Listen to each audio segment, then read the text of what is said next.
Today we are going to work on Blackletter. Sometimes people will call it Old English, Gothic, but Blackletter was a script used in Western Europe for about the 1100s through the 17th century, and it continued to be used longer in Scandinavian languages until about the middle of the 1800s. Uh, German used it, and the German language used it in writing up and through the 1940s until Hitler kind of thought it was a very Jewish influenced script and saw it completely discontinued in 1941 in Germany.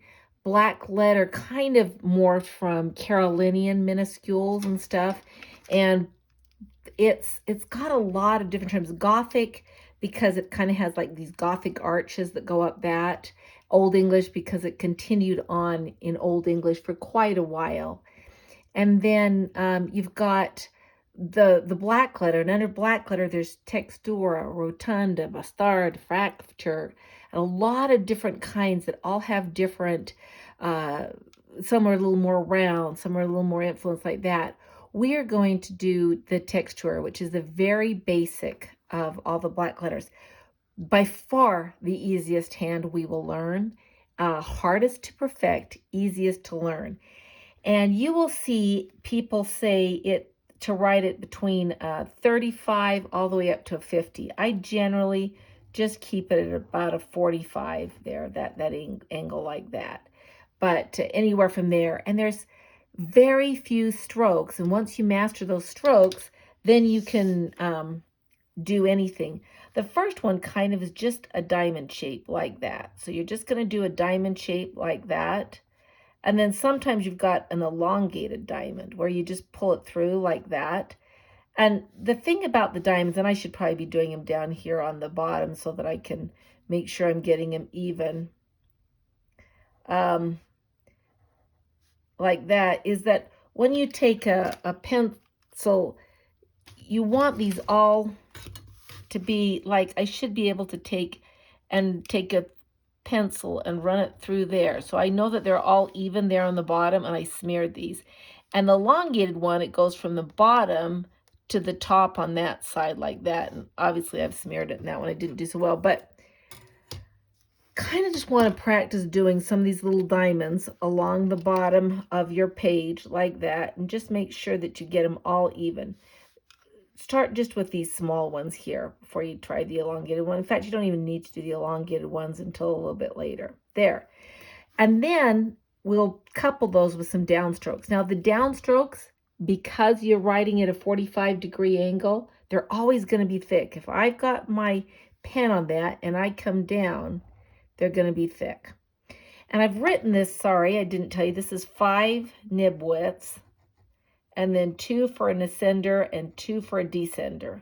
And you don't need to leave any space between the lines. But as I write this, so I'm going to do just a plain line like that. I'll do a taller line, maybe a line that goes like that. And you'll see here, I put a bunch of lines, vertical lines. I tend to lean, plus I'm just never going to be totally straight. And that's probably the fun and challenge of Blackletter, is just perfecting it. It's easy to learn, it's very hard to perfect. So I always throw a lot of lines in, even to this day, with italics, I'm really good. I don't need to put those 5-degree slants in because I've done it for so many years. But Blackletter, I tend to lean or wobble one side, so I keep these lines here just to keep me going completely upright. But I'm just going to teach you some of the strokes that I want you to practice before we do the alphabet. So these lines and that, and then we're going to combine them. So that the first stroke we're going to do is we're going to put a little diamond on the top and a diamond on the bottom, like that would be one stroke. Just a stroke like that, a stroke like that, and then just and honestly, those are the, and then an elongated one like that, and you could put a little bit of a flare with it like that.